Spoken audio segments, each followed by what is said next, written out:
मैं हूं आपके साथ शिवानी पांडे। नंबर 1 चैनल के नंबर 1 शो कच्चा चिट्ठा में सबसे पहले बात चीन की। अरुणाचल प्रदेश में एलएसी से एक बहुत फिक्र करने वाली खबर सामने आई है।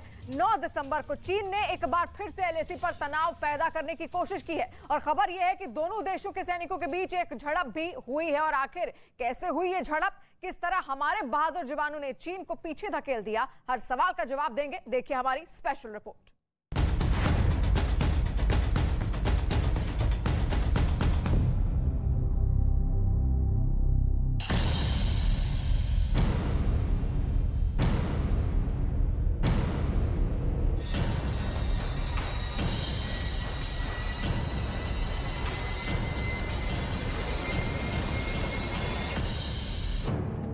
चीन और भारत के बॉर्डर से एक ऐसी खबर आई जिसने पूरे देश को चौंका दिया। एएनआई की खबर के मुताबिक 9 दिसंबर की रात चीन की आर्मी ने अरुणाचल प्रदेश से सटे एलएसी वाले इलाके में भारत की सीमा के अंदर घुसने की कोशिश की है, जिसके बाद भारत और चीन दोनों ही देशों के सैनिकों के बीच झड़प हुई है। ये एक ऐसी खबर है जिसने भारत और चीन के बीच लगातार चल रही शांति वार्ता को बड़ा झटका दिया है। आखिर क्या वजह है कि चीन एक बार फिर भारत के अंदर गलवान पार्ट 2 को अंजाम देने की साजिश रच रहा है? आखिर 9 दिसंबर की रात तवांग सेक्टर में क्या हुआ, सब आपको बताएंगे। एक एक घटना पूरी बारीकी के साथ आपको समझाएंगे। सबसे पहले देखिए ये नक्शा। अरुणाचल प्रदेश का ये तवांग सेक्टर है जहां पर भारत और चीन के सैनिकों के बीच झड़प हुई है। समाचार एजेंसियों के हवाले से खबर है कि 9 दिसंबर की रात तवांग सेक्टर में सामान्य तौर पर दोनों देशों की सेना के जवान गश्त पर थे। इसी दौरान चीन के कुछ सैनिकों ने भारत के दावे वाले क्षेत्र में घुसने की कोशिश की। इसके बाद फौरन भारत के सैनिकों ने जवाब दिया और चीन के सैनिकों को पीछे की तरफ धकेला, जिसके फौरन बाद दोनों देशों के सैनिकों के बीच झड़प शुरू हो गई। समझौते की वजह से भारत और चीन की सीमा पर फायरिंग की नौबत नहीं आई, लेकिन भारत और चीन दोनों देशों के सैनिक घायल हुए हैं। दरअसल अरुणाचल प्रदेश के तवांग का इलाका एक ऐसा इलाका है जहां आज भी सीमा रेखा तय नहीं हो पाई है। तवांग के अलग अलग इलाकों पर भारत और चीन की सेना दावे करती रही है और इसीलिए इस इलाके में सीमा रेखा साफ नहीं है। सूत्रों के मुताबिक इस हिंसक संघर्ष के बाद दोनों देशों के लोकल कमांडर्स की तरफ से स्थितियों को संभालने की कोशिश की गई है। तवांग सेक्टर के चीन और भारत के लोकल कमांडर्स ने आपसी बातचीत करके मामले को हल करने की कोशिश की है।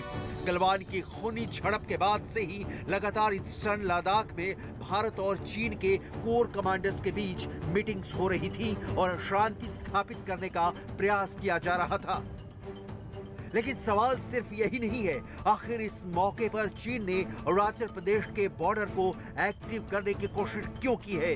चीन में शी जिनपिंग के खिलाफ जिस तरह की बगावत हुई है, क्या चीन की जनता के उस गुस्से से दुनिया का ध्यान भटकाने के लिए और बीजिंग के अंदर अपनी सत्ता को मजबूत करने के लिए जिनपिंग की तरफ से ही पीएलए के टॉप कमांडर्स को बॉर्डर्स पर गड़बड़ी और तनाव पैदा करने के इशारे किए गए हैं? ये एक बड़ा सवाल है। चीन की ताजा हरकत की वजह से एलएसी के आसपास फिर से बड़े एनकाउंटर का खतरा खड़ा हो गया है। एलएसी पर तनाव के बीच चीन लगातार उकसा रहा है। पूर्वी लद्दाख में 2020 के बाद से एलएसी पर जो आमना सामना बना हुआ है, उसमें चीन अब किसी बड़ी शरारत को अंजाम देने की तैयारी कर रहा है। अरुणाचल प्रदेश में हुई नई तकरार के साथ आखिर चीन का मकसद क्या है? दक्षिण चीन सागर में चीन ने पहले ही तनाव पैदा किया हुआ है। चीन की नौसेना पड़ोसियों के लिए सिरदर्द बन चुकी है। चीन इस वक्त अपने 3 दुश्मनों यानी ताइवान और जापान के साथ अमेरिका के खिलाफ बहुत ज्यादा आक्रामक हो गया है। लेकिन समंदर के बाद चीन का टारगेट हिमालय नजर आ रहा है और महासागर से आगे बढ़कर उसने अब हजारों मीटर ऊंचे पहाड़ों के बीच फ्रंट को एक बार फिर से एक्टिव कर दिया है। यही वजह है कि चीन के फाइटर एयरक्राफ्ट अब एलएसी पर भी लगातार उड़ रहे हैं। चीन ने युद्ध के लिए भड़काने वाला काम शुरू कर दिया है और इसमें उसने अब अपनी एयरफोर्स के बहुत ही खास और फ्रंटलाइन फाइटर्स को इस्तेमाल करना शुरू कर दिया है।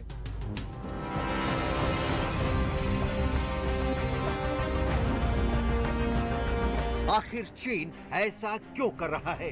क्योंकि जिस मुद्दे को लेकर भारत और चीन के कमांडर लगातार बात कर रहे हैं, जब दोनों देशों की सेनाओं के बीच तनाव कम करने की कोशिश जारी है और दोनों तरफ की मिलिट्री लीडरशिप एक दूसरे के लगातार संपर्क में है, तब सवाल है कि अरुणाचल प्रदेश में चीन ने भड़काने वाला कदम क्यों उठाया?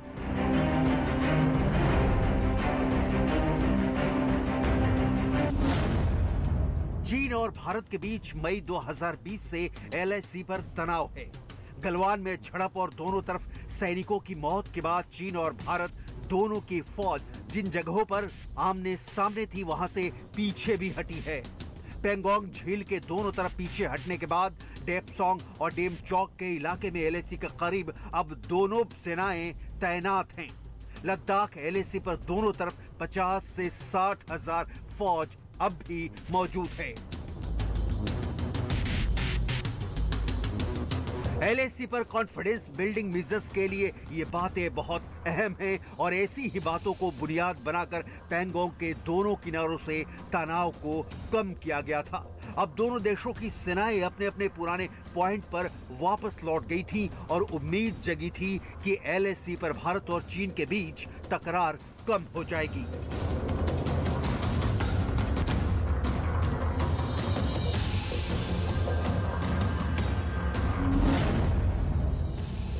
लेकिन लगता है कि शी जिनपिंग ने इन बातों को जैसे डस्टबिन में डाल दिया है, क्योंकि चीन की सेना दोनों देशों के बीच बातचीत को कोई अहमियत नहीं देती। चीन दरअसल वो करना चाहता है जो उसके विस्तारवाद वाली नीति कहती है।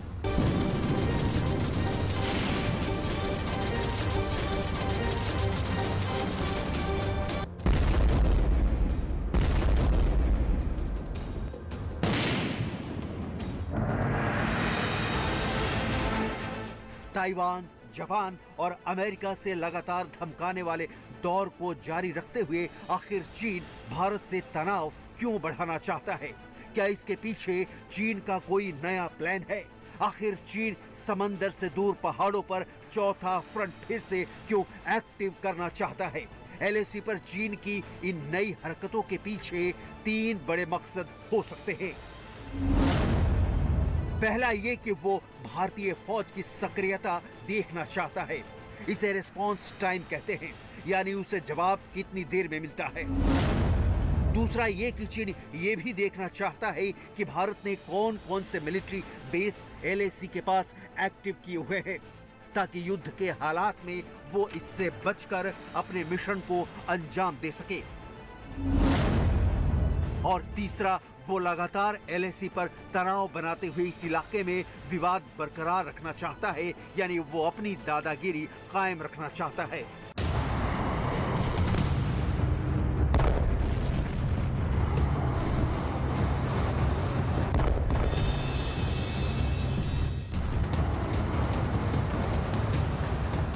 सत्रह जुलाई 2022 को भारत और चीन के कमांडर्स के बीच 16वें दौर की बात हुई थी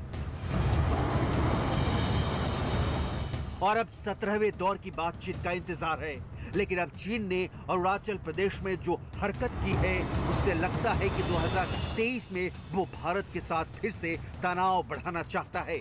LAC पर उसकी नीयत फिर से खराब नजर आ रही है।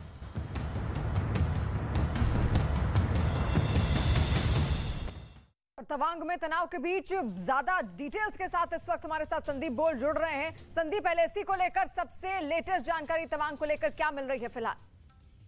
देखिए, फिलहाल जानकारी यही है कि वहां पे फिलहाल फ्लैग मीटिंग के बाद थोड़ा माहौल शांत जरूर है।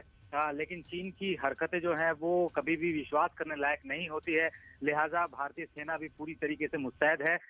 जिस तरीके की चोटें आई हैं, हालांकि सेना की तरफ से जो जारी बयान में साफ किया गया है कि चोटें बहुत हल्की है, बहुत ज्यादा चोटें नहीं आई हैं, लेकिन इतना जो खबरें हमें मिल रही है कि सब ज्यादा चोटें चीन के जो पीएलए है उसके सैनिकों को आई है। हालांकि अभी तक चीन की तरफ से इस बारे में कोई भी जानकारी साझा नहीं की गई है कि कितने उनके सैनिक घायल हुए हैं। लेकिन गलवान के बाद मैं बताऊं कि उनका जो पेट्रोलिंग पैटर्न है वो बिल्कुल बदल गया है। पहले 10 से 12 जो सोल्जर्स होते थे वो पेट्रोलिंग करते थे और वो अपनी क्लेम लाइन तक रहते थे और कभी कभी हमारी क्लेम लाइन तक भी आते थे। लेकिन अब पैटर्न उन्होंने पिछले 1-1.5 साल में बिल्कुल बदल दिया है। अब बड़े ज्यादा नंबरों में ये लोग आते हैं, 100 के आसपास। तो फिलहाल अभी हालात नॉर्मल है। और जी संदीप, तवांग में तनाव लगातार यहाँ पर बढ़ा हुआ है। लेकिन अब बात करेंगे पुतिन की फौज की। पुतिन की फौज ने एक ऐसा पासवर्ड हैक कर लिया है जिसकी वजह से जेलेंस्की का डर 10 गुना बढ़ता चला जा रहा है। जेलेंस्की को अब इस युद्ध में ब्लैकमेलिंग का डर सता रहा है और आखिर इस पासवर्ड में क्या कुछ खास है, ये रिपोर्ट आप देखेंगे तो आपको पुतिन की नई ताकत का पता चलेगा।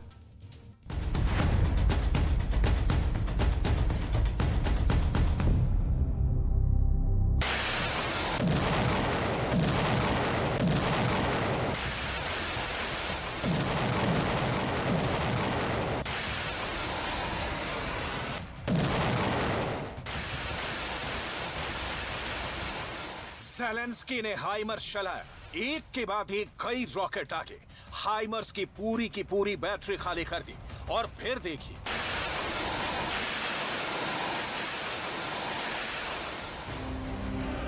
क्या हुआ। रूस के फौजी ठिकाने का यह हाल। यह है मेलिटोपोल, यूक्रेन का वो शहर जहां रूस का कब्जा है। यहां हमला करके ज़ेलेंस्की ने पुतिन की फौज को बहुत ज्यादा डरा दिया है। ज़ेलेंस्की का दावा है कि इस हमले में रूस के करीब 200 सैनिक मारे गए हैं, लेकिन उनके दावे पर मोहर लगाएगा कौन? हालांकि पुतिन के लिए बड़ा सवाल यह है कि मेलिटोपोल पर हमला कहां से हो रहा है, रूस हाइमर्स के हमले को रोकने में क्यों नाकाम हो रहा है, पुतिन ऐसे हमलों को रोकने के लिए क्या करेंगे? मैप पर देखेंगे तो पाएंगे कि मेलिटोपोल से खेरसॉन की दूरी है 200 किलोमीटर और यहां से हमला करने के लिए ज़ेलेंस्की को चाहिए लॉन्ग रेंज रॉकेट, जबकि उनके पास 90 किलोमीटर रेंज वाले ही रॉकेट हैं। इसलिए यह हमला नीप्रो नदी के सबसे नजदीकी किनारे डोडचैनी का फासला है 90 किलोमीटर और यहां से यह हमला मुमकिन है।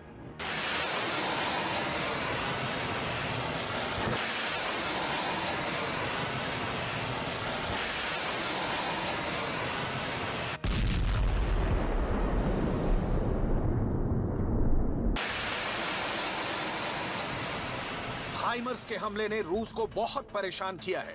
खेरसॉन से भी रूस को इसीलिए पीछे हटना पड़ा क्योंकि यूक्रेन ने हाइमर्स के इतने रॉकेट बरसाए कि पुतिन की फौज उनके सामने टिक नहीं पाई। मेलिटोपोल की ये तबाही और यहां लगी आग बताती है कि पुतिन हाइमर्स के आगे काफी बेबस महसूस करने लगे हैं। खेरसॉन से पीछे हटने के बाद पुतिन की फोर्स का बड़ा ठिकाना अब मेलिटोपोल के आसपास ही बना हुआ है। लेकिन मेलिटोपोल टूटा तो पुतिन के लिए क्या होगा? मेलिटोपोल से मारियोपोल की दूरी सिर्फ 150 किलोमीटर है, यानी मेलिटोपोल भी खेरसॉन की तरह छूटा तो मारियोपोल में पुतिन के कब्जे पर खतरा मंडराएगा। मेलिटोपोल से क्राइमिया पेनिनसुला की दूरी सिर्फ 100 किलोमीटर है और पुतिन मेलिटोपोल भी हारे तो क्राइमिया को ज़ेलेंस्की घेर सकते हैं और ये पुतिन की बहुत बड़ी हार होगी जिसका सदमा वो नहीं झेल पाएंगे।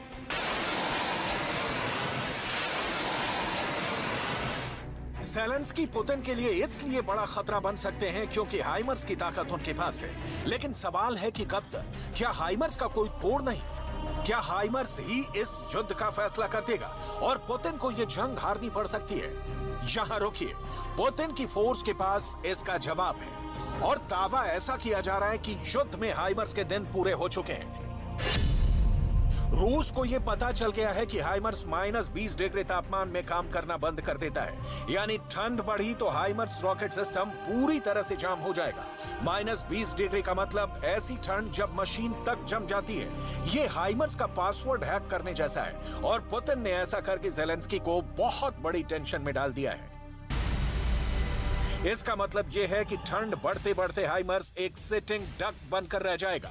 अंग्रेजी में यह टर्म ऐसे टारगेट के लिए इस्तेमाल किया जाता है जिसका शिकार बहुत आराम से किया जा सकता है। रिपोर्ट के मुताबिक अमेरिका ने यूक्रेन को अब तक हाइमर्स के 20 सिस्टम भेजे हैं और इसके हजारों रॉकेट भी नेटो के जरिए सप्लाई किए गए हैं। रूस की तरफ से ऐसा दावा किया जा रहा है कि हाइमर्स को रोकने के लिए उनके पास बहुत बड़ा हथियार आ गया है। ये हथियार कोई नया एयर डिफेंस सिस्टम नहीं, बल्कि एक नया सॉफ्टवेयर है जिससे उन्होंने अपने एयर डिफेंस सिस्टम को अपग्रेड कर दिया है। ये सॉफ्टवेयर अब हाइमर्स के रॉकेट को रोकने में ज्यादा सटीक साबित हो रहा है। ये हाइमर्स के रॉकेट की ट्रेजेक्ट्री यानी उसके फ्लाइट पाथ को ज्यादा बेहतर तरीके से ट्रैक करके उसे रोक सकता है।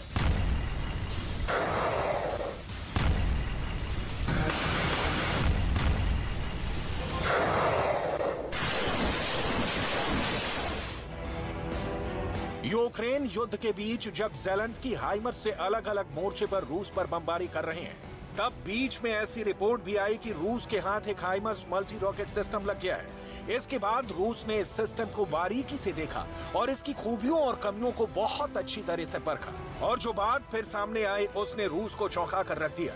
रूस के फर्स्ट आर्मी कोर के एक अफसर ने जो दावा किया उसे गौर से समझिएगा।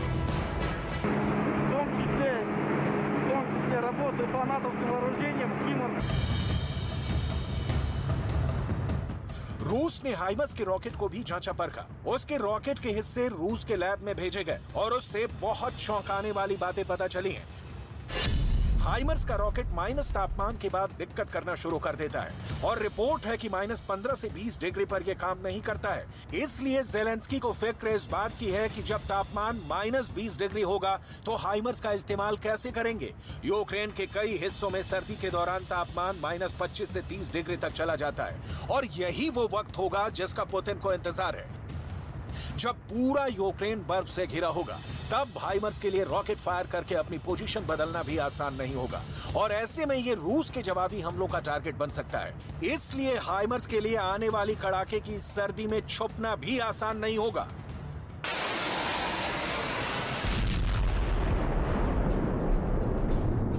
देखा जाए तो यूक्रेन युद्ध में ज़ेलेंस्की ने अपने नए नए हथियार दिखाए हैं तो पुतिन ने उसके खिलाफ स्ट्रेटजी तैयार की है।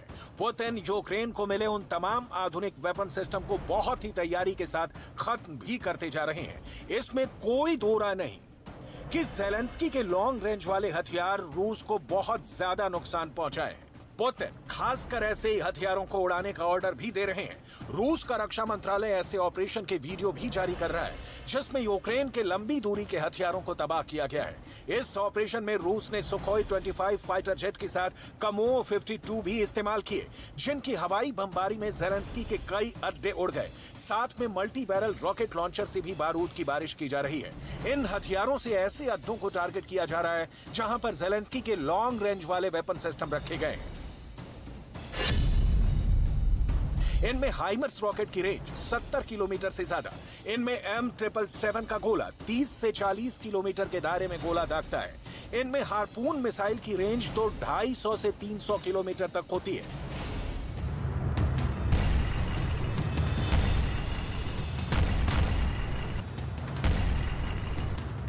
ज़ेलेंस्की ने अमेरिका से मिली M777 तोप दिखाई कि कैसे उसके धमाकों ने रूस की सेना के पैर उखाड़ने शुरू कर दिए हैं।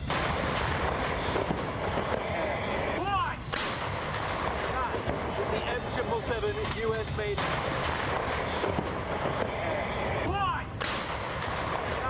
Is the M777 US?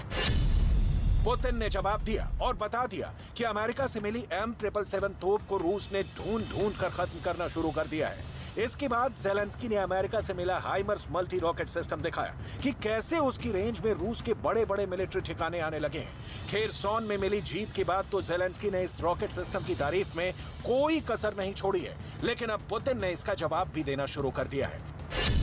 Putin ने बता दिया है कि अमेरिका से यूक्रेन को मिले हाइमर्स सिस्टम को उसने चुन कर तबाह करना शुरू कर दिया है।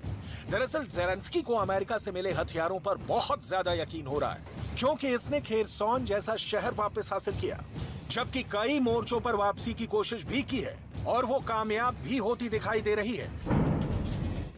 मेलिटोपोल में हुआ हाइमर्स का हमला भी यही बात साबित करता है।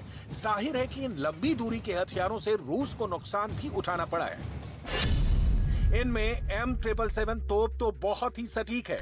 इसकी फायरिंग स्पीड बाकी तोपों के मुकाबले गजब की है। ये हल्की भी है और इस्तेमाल करने में तो ये बहुत ही आसान बताई जाती है।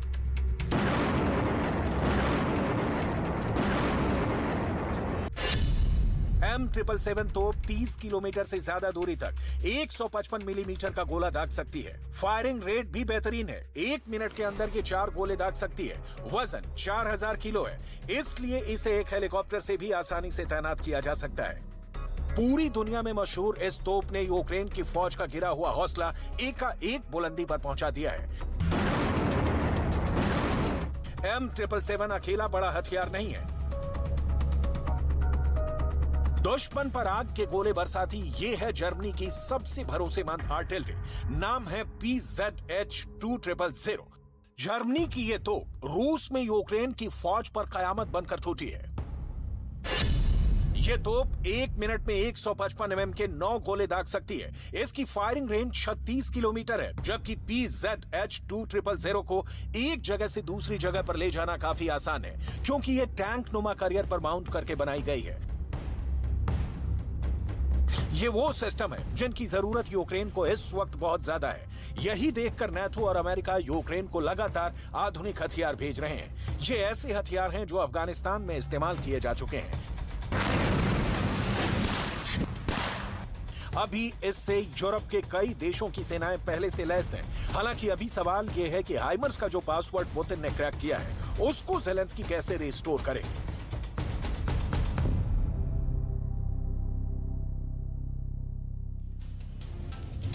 रूस के अंदर क्या चल रहा है, कोई खबर आसानी से बाहर क्यों नहीं आती। रूस के बारे में दुनिया वही देखती है जो पुतिन दिखाना चाहते हैं। सब कुछ पुतिन के कंट्रोल में है, लेकिन पुतिन के ही एक समर्थक ने रूस की आर्मी को लेकर एक ऐसा बड़ा दावा कर दिया है जिसने पुतिन की बेचैनी और ज्यादा बढ़ा दी है। क्या है ये दावा और पुतिन के दिमाग में अब क्या कुछ चल रहा है, देखिए हमारी स्पेशल रिपोर्ट।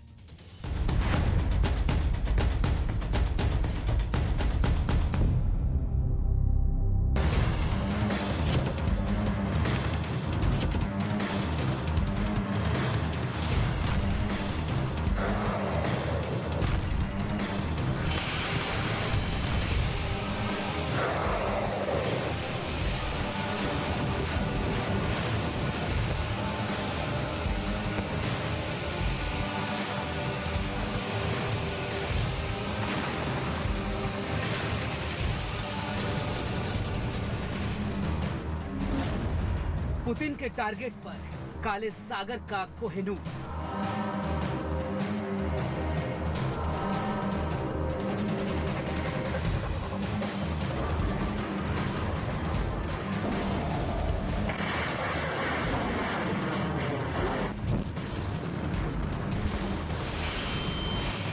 आखिर क्या है ये काले सागर का कोहिनूर जो पुतिन को किसी भी कीमत पर चाहिए? आखिर काला सागर में मौजूद वो कौन सा बंदरगाह है जिस पर पुतिन का कब्जा होते ही ज़ेलेंस्की को भी हार माननी पड़े?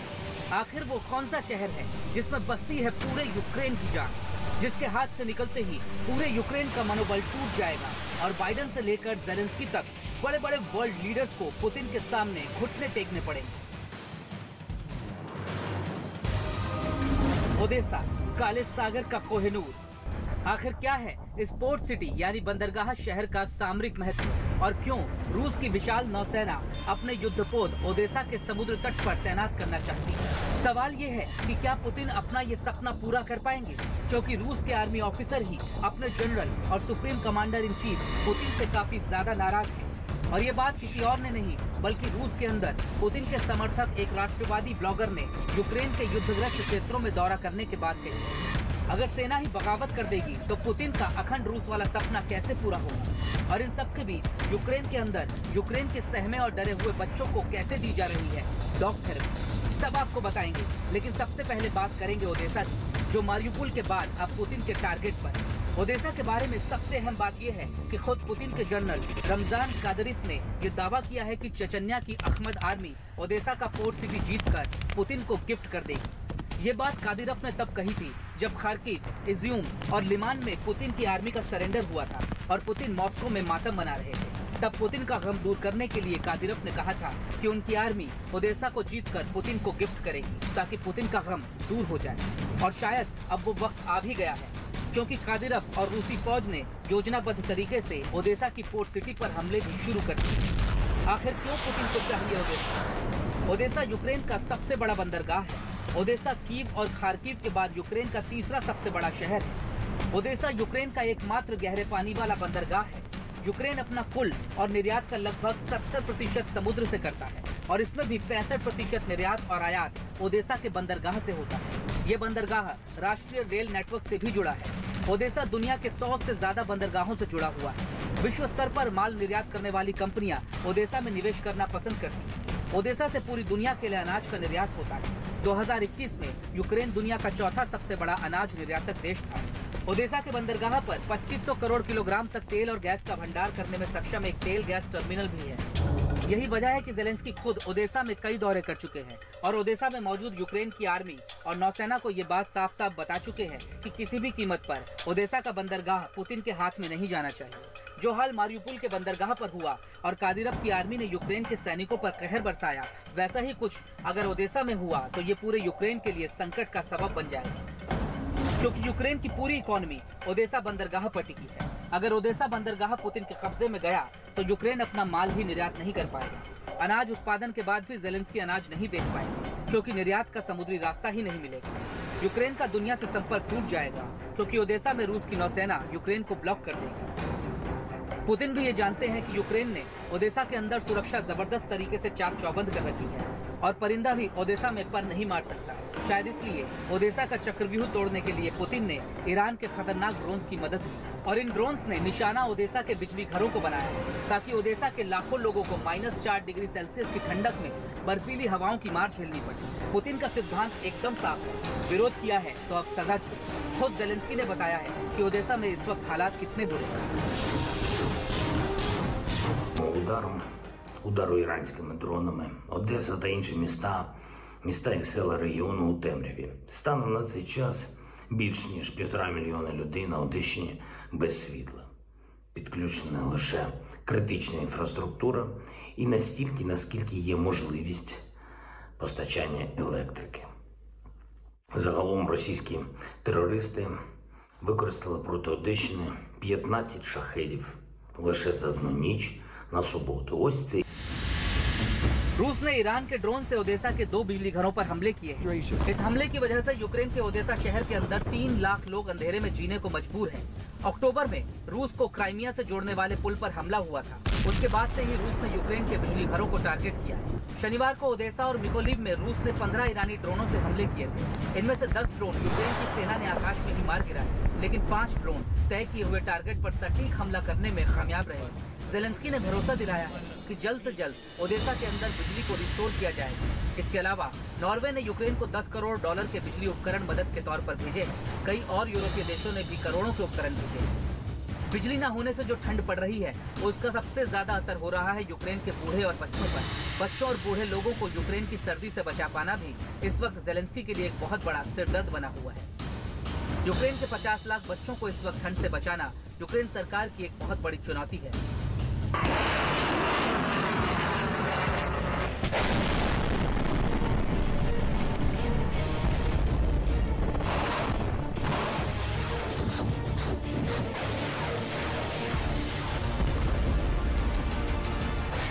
यूक्रेन के अंदर हो रहे बम धमाकों से यूक्रेन के बच्चे इस तरह से सहम चुके हैं कि यूक्रेन के बच्चों की मानसिक स्थिति बिगड़ रही है, जिसे ठीक करने के लिए यूक्रेन की निजी सेवा संस्थान डॉग थेरेपी का इस्तेमाल कर रहे हैं। यानी डॉग और पपी की मदद से बच्चों को खुश करने की कोशिश की जा रही है। यूक्रेन के इन सहमे हुए बच्चों को किसी तरह सामान्य स्थिति में लाने का प्रयास किया जा रहा है, जो जंग से लड़ रहे एक देश के लिए बहुत बड़ी चुनौती भी है।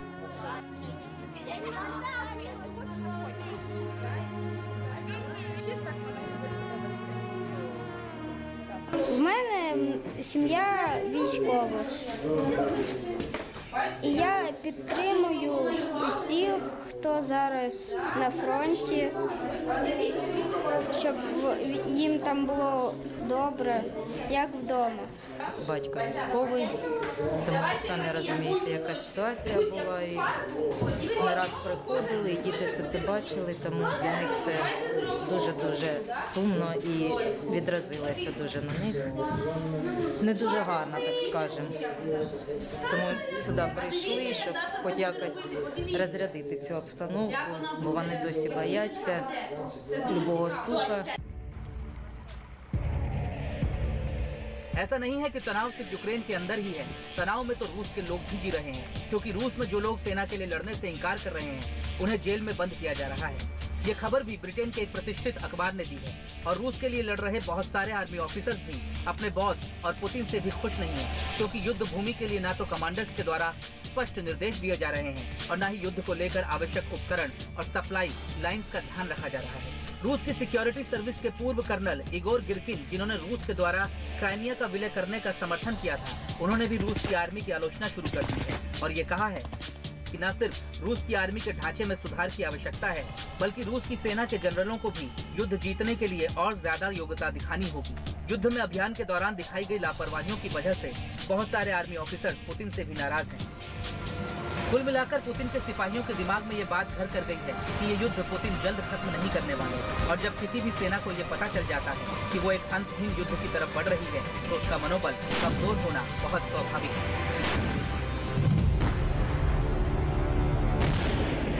यूक्रेन की सेना की ताकत बढ़ाने के लिए जर्मनी एक बार फिर से अब आगे आया है। पश्चिमी मीडिया में दावा किया जा रहा है कि जर्मनी अपने सबसे घातक टैंक लेपर्ड 2 को यूक्रेन भेज सकता है। करीब 80 टैंक की खेप को यूक्रेन के बॉर्डर पर तैनात किया जाएगा, जो महायुद्ध में रूस की परेशानी बढ़ा सकता है।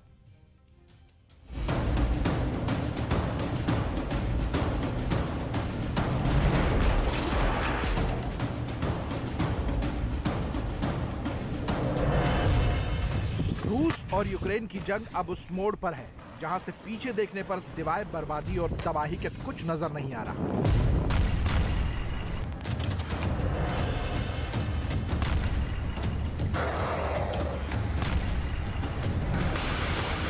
दोनों ही देशों ने जंग के मैदान में अपना दम दिखाने में कोई कसर नहीं छोड़ी। रूस जहां अकेले दम पर अपने किलर वेपन से कह ढा रहा है, वहीं यूक्रेन साथी देशों से मिलने वाले हथियारों का इस जंग में इस्तेमाल कर रहा है।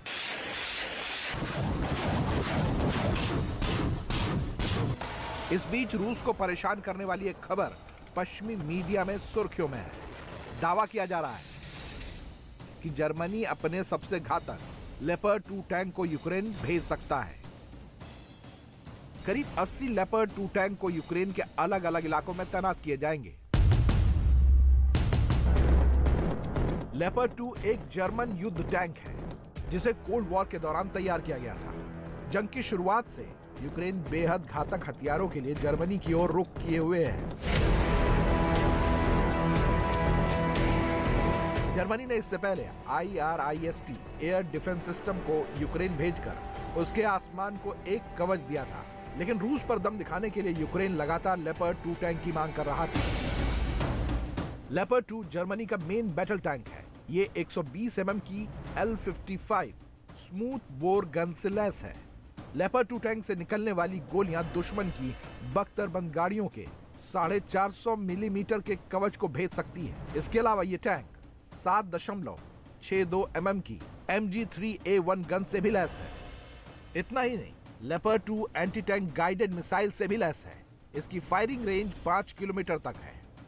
महायुद्ध में टैंक कितने कारगर साबित हुए, ये इन दोनों देशों से बेहतर कोई नहीं जान सकता। लेपर्ड 2 इसका नाम ही इसका दम दिखाने के लिए काफी है। यूक्रेन के कई साथी देशों के पास ये पहले से मौजूद है, जो रूस के लिए चिंता की बात है। जंग में पोलैंड यूक्रेन का साथी है, जिसने इससे पहले अमेरिका से अब्राम्स युद्धक टैंक की बड़ी खेप भेजने की रिक्वेस्ट की थी। करीब 116 टैंक भेजने की मांग की गई है, जिससे पोलैंड अपनी जमीन को मजबूत कर सके। अब्राम्स टैंक में 120 mm की M256 स्मूथ बोर गन लगी है, जो 3 किलोमीटर तक मार करने में सक्षम है। इस टैंक में यूरेनियम आर्मर लगा हुआ है, जो दुश्मन के हमले को नाकाम कर देता है। टैंक मोबिलिटी, स्ट्राइक और फायरिंग में भी अव्वल है। 120 mm की गन लो फ्लाइंग ऑब्जेक्ट को मार गिरा सकती है। यानी इस वक्त 13 यूरोपीय सेनाएं Austria, Denmark, Finland, Germany, Greece, Hungary, Norway, Poland, पुर्तगाल, स्पेन, स्वीडन, स्विट्जरलैंड और तुर्की के बारूद गोदाम में घातक से घातक टैंक मौजूद है। खास बात यह है कि इनमें से कई देश रूस की सीमा के बेहद ही नजदीक है। ऐसे में लेपर्ड 2 टैंक के यूक्रेन पहुंचने के बाद रूस अपने पड़ोसी देशों के युद्धक टैंक से घिर जाएगा।